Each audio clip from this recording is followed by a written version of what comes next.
За үзэгч та бүхэндээ ногоон бүсээс мэдээллийг дахин хүргэж байна. За яг миний зогсож байгаа газар бол нийслэлээс одоо үзэгчд маань ирж үзэх одоо ногоон төслүүдийн талаар танилцуулга хийх боломжтой павильонуудаас мэдээллийг хүргэж байна. За маргааш бол мэдээж COP17 хурлын хүрээнд нийслэлийн хотуудын бас арга нарын одоо нэгдсэн хуралдаа бас болно. За үүнтэй холбоотойгоор мөн зарим одоо нийслэлээс хэрэгжүүлж байгаа ногоон төслүүдтэй холбоотой мэдээллүүдийг та бүхэнд холбогдох албаны хүнээс тодорхой танд энэ өдөр юмдыг хүргэе. За сайн байцгаана уу, та бүхэнд энэ өдрийн мэндийг хүргэе. Тэгэхээр нийслэлээс хичнээн одоо энэ төслүүдийг хэрэгжүүлж байгаа. За өнөөдөр гэвэл энэ COP17-той холбоотойгоор ямар төслүүдийг иргэд маань иж танилцах боломжтой байгаа. За миний хувьд бол нийслэлийн нэгдсэн төслийн удирдлагын газар ажилладаг. За манай нэгдсэн төслийн удирдлагын газар ерөнхийдөө нийслэлээс хэрэгжүүлж байгаа 16 том төсөл гэж байдаг. За энэ 16 төсөл нь бол ерөнхийдөө бол Монгол улсын бодлогын баримтшиг бодлого, шин сэргэлтийн бодлого, за алсын хараа 25, за Монгол улсын засгийн газрын үйл ажиллагааны 4 жилийн хөтөлбөр, за нийслэлийн засаг даргын 4 жилийн үйл ажиллагааны хөтөлбөрт ингээд тусгацсан энэ төслүүд бол ерөнхийдөө бол энэ COP17-гийн хэмжээнд одоо ингээд гадны хөрөнгө оруулалттай холбоотой, за ингээд ногоо өвчтөй холбоотой ингээд төслүүдэд танилцуулаад явж байна. За үүнээс дурдах юм бол одоо нийтийн тээврийн 4 төсөл байна. Жишээлбэл одоо Улаанбаатар метро, BRT, за Хөнгөн галтрын трамвай төсөл, дүүжин замын тээвэр гэсэн юм нийтийн тээврийн төслүүд бол байна. За авто замын төслүүд байна. 1-р тойрог зам, 2-р тойрог зам, за туулын урдны зам, олон түвшний уулзах гэсэн ийм төслүүд. За мөн дэд бүтцийн төслүүд, эрчим хүчний төслүүд гэсэн ийм үйл ажиллагааны хөтөлбөр тусгагдсан, бодлогын бичвэрээр тусгагдсан ийм төслүүдийг бол нийслэлийн хэмжээнд танилцуулаад явж байна.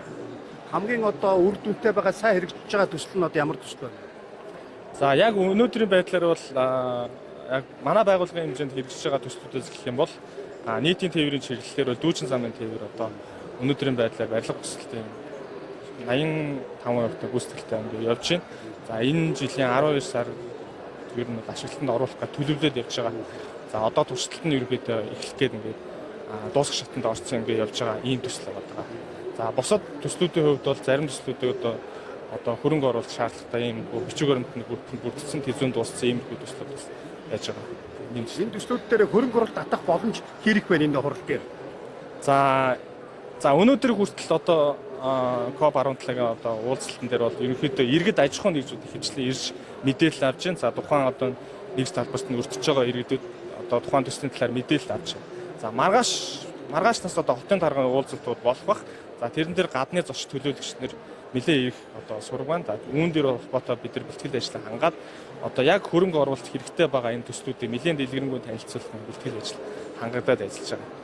Тийм. Төслийн одоо хэрэгжиж байгаа төслүүдийн үр хөвчийг ер нь ойрын хугацаанд тав хүмүүс маань хэдэн жилийн хугацаанд ер нь яг үр дүнтэй бодиттой байдлаараас иргэдэд харуулахын боломж нь нэлээд байна.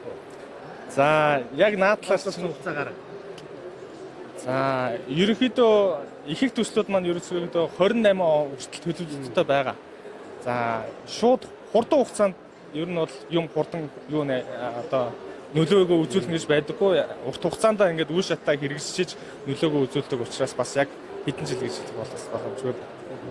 Төсөл ингээд хэрэгжиж явж байгаа хугацаанд үедээ хамгийн тавг нь тулгарч байгаа хүндрэлтэй зүйл нь бас юу вэ? За яг одоогийн байдлаар бол гацж байгаа зүйл нь бол одоо санхүүжилт байна. Санхүүжилтийн асуудлаас болоод төсөл маань хэрэгжихгүй хүлээгдсэн байдалтай байна.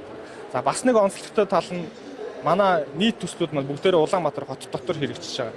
За Улаанбаатар хотод дотор хэрэгжихэд маш олон оролцогч талууд байдаг. За аж ахуйн нэгжүүд байна, иргэд байна. Одоо тухайн нэгж талбарт өртөж байгаа одоо аж ахуйн нэгжүүд иргэдтэй зөрчилдөг асуудлууд байдаг. За энэ асуудалтай холбоотойгоо ер нь төслийн хугацаа жоохон одоо сумжрахш байдаг. Тиймэрхүү байдлаар бас хүндрэлүүд бас гардаг гэсэн үг тийм. Иргэд ер нь та бүгдийн ажлыг хэрэг дэмжиж замун иргэдийн оролцоо ер нь ямар байна? За COP17 эхэлснээс хойш одоо иргэдтэй мэдээлэл солилцож одоо төслийн талаар дэлгэрэнгүй танилцуулга хийж явж байна л та. Тэгэхээр иргэд бол ихэнх нь ер нь бол дэмжиж байна. Улаанбаатар хотыг одоо 2 том асуудал байгаа шүү дээ. Агаарын бохирдол, авто замын төвлөрөл гэсэн том асуудал байгаа. Манай энэ хэрэгжүүлж байгаа төслүүд маань өөрөө энэ 2 том асуудлыг шийдвэрлэх яг үндсэн төсөл учраас ихэнх нь ерөнхийдөө бол дэмжих тийшээ хандж байна. Танаа нийтлсэн мэдээллийг би одоо хувийнхаа фэйсбүүк дээр шеэрлсэн гэдэг чинь бид нар та нарыг агиух дэмжиж байгаа шүү гэдэг байдлаар агиух тийм хүмүүсүүд эерэг хандлагатай байл. Тийм. Ажилт намжт. За баярлалаа.